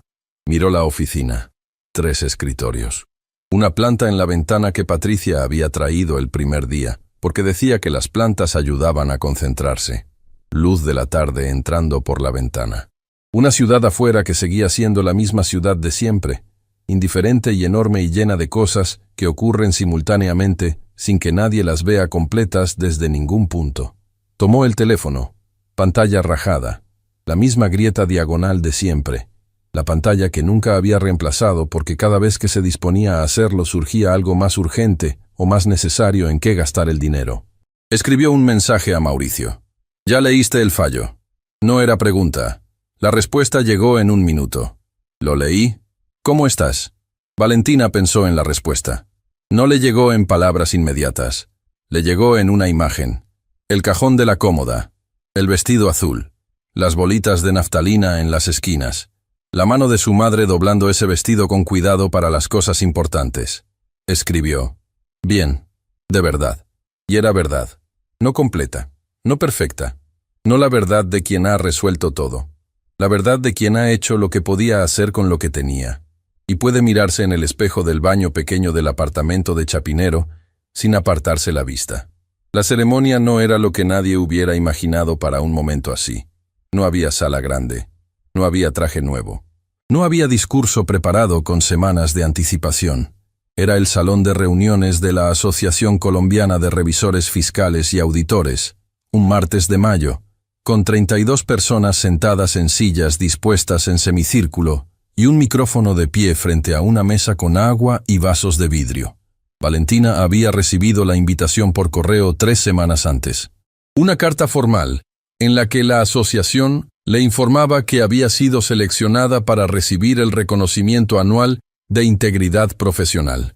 El reconocimiento que la asociación entregaba a quien hubiera demostrado, en el ejercicio de su profesión, que la ética no es un principio decorativo sino una práctica concreta con consecuencias reales. Valentina había dudado 3 días antes de confirmar su asistencia. No por falsa modestia, por algo más difícil de nombrar. La sensación de que aceptar un reconocimiento por haber hecho lo correcto implicaba una separación extraña de la razón real por la que lo había hecho.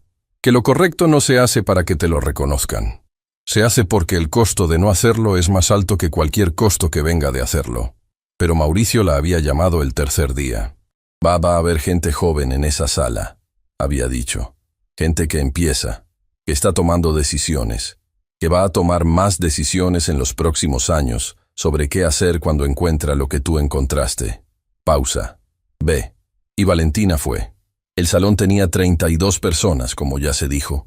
Mauricio estaba en la 4ª fila. Con su saco gris y su tinto, probablemente sin azúcar, en algún lugar que no podía verse desde la mesa principal. Felipe Arango estaba en la 5ª fila.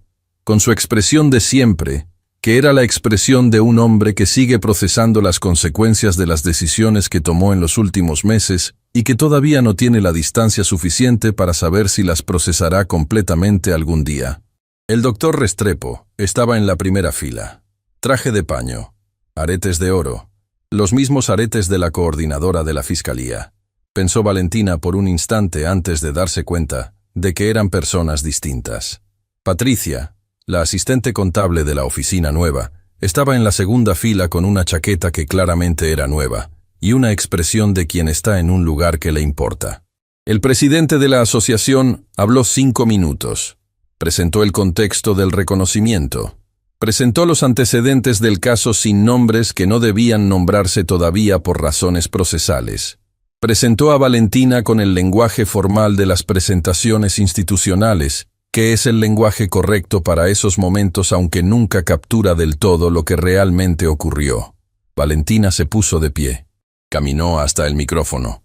Vestía la ropa de trabajo de siempre, no el vestido azul de su madre.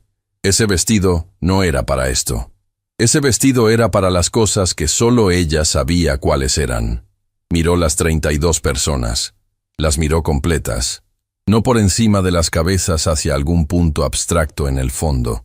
Las miró como se mira a la gente cuando se le habla de verdad. No vine a contar una historia de éxito, dijo. Voz pareja, sin adornos. La misma voz con que había hablado en la sala de juntas del piso 42, con que había hablado en la fiscalía, con que había hablado con su madre en los últimos días de junio antes de que su madre se fuera. Vine a decir algo que me hubiera servido escuchar cuando empecé en este trabajo. Pausa. No dramática. El tiempo real que se toma alguien para buscar las palabras correctas. Van a encontrar cosas. en los números, en los contratos, en los documentos que nadie más está mirando con la atención con que ustedes los van a mirar, porque es su trabajo mirarlos así. Miró a Patricia en la segunda fila. Y cuando las encuentren, van a tener miedo. No el miedo de las películas, el miedo real, el miedo de perder el trabajo. El miedo de que nadie les crea, el miedo de que el problema sea demasiado grande para la capacidad que tienen en ese momento. Pausa. Ese miedo es legítimo. No les digo que no lo sientan. Les digo que el miedo no tiene que ser la última voz que escuchan antes de tomar la decisión. Miró a Mauricio. Él sostuvo la mirada. Asintió una vez, mínimo, el asentimiento de quien reconoce algo. Hay otra voz. Más difícil de escuchar porque no tiene el volumen del miedo. Pero está ahí. Valentina puso las manos sobre los bordes del podio. Suave, sin tensión. Es la voz que dice, el costo de callar es más alto que el costo de hablar. Aunque en ese momento no puedas ver claramente todos los costos. Aunque no tengas todos los documentos listos. Aunque no sepas exactamente cómo va a terminar. Pausa larga. Esa voz no viene del coraje. Viene de saber quiénes somos y de dónde venimos, y qué nos enseñaron las personas que nos importan sobre cómo debemos estar en el mundo. El salón estaba en silencio. El silencio específico de 32 personas que escuchan algo que les llega en algún lugar concreto y personal. No sé cómo va a terminar el proceso completo. Nadie lo sabe todavía. Hay instancias abiertas. Hay recursos pendientes. Hay cosas que van a tardar más de lo que cualquiera quisiera. Valentina miró el vaso de agua sobre la mesa. Lo miró un segundo. No lo tomó. Pero sé esto. El expediente existe. Los documentos están en los archivos de la Fiscalía y de la Superintendencia. Los números están verificados. Las cuentas están cauteladas. Eso no desaparece. Eso es real con la misma permanencia con que son reales todos los documentos que firmamos y archivamos en esta profesión. Pausa final. La más larga. Nuestro trabajo no es garantizar el resultado. Nuestro trabajo es garantizar la evidencia. Valentina levantó la vista hacia las 32 personas. Y la evidencia, bien construida, bien guardada, bien entregada a quien corresponde, hace su propio camino. Se alejó del micrófono. Volvió a su silla. El aplauso comenzó. No el aplauso de protocolo de los eventos institucionales. El aplauso real, el que tiene ese sonido diferente que reconoce cualquiera que lo haya escuchado alguna vez. Valentina se sentó. Cruzó las manos sobre su regazo. Miró hacia el frente con la expresión tranquila y atenta de siempre. En su bolso, sobre la silla de al lado, el teléfono con la pantalla rajada descansaba en silencio. Sin notificaciones en ese momento. Sin mensajes urgentes. Sin correos de abogados ni llamadas de funcionarios. Solo quieto. Con esa grieta diagonal que cruzaba la pantalla de esquina a esquina, pequeña y permanente como una firma involuntaria sobre el objeto que había cargado durante todo ese tiempo. Ese teléfono. Ese bolso. Esa silla de salón de reuniones en un edificio sin vista panorámica sobre Bogotá. Ese martes de mayo con luz de tarde, y gente real, y el ruido de la ciudad afuera que seguía siendo siempre el mismo ruido. Valentina Ríos había llegado hasta aquí con lo que tenía. Eso era todo. Eso era suficiente. Eso era, al final, exactamente todo lo que se necesita para que la verdad encuentre su camino.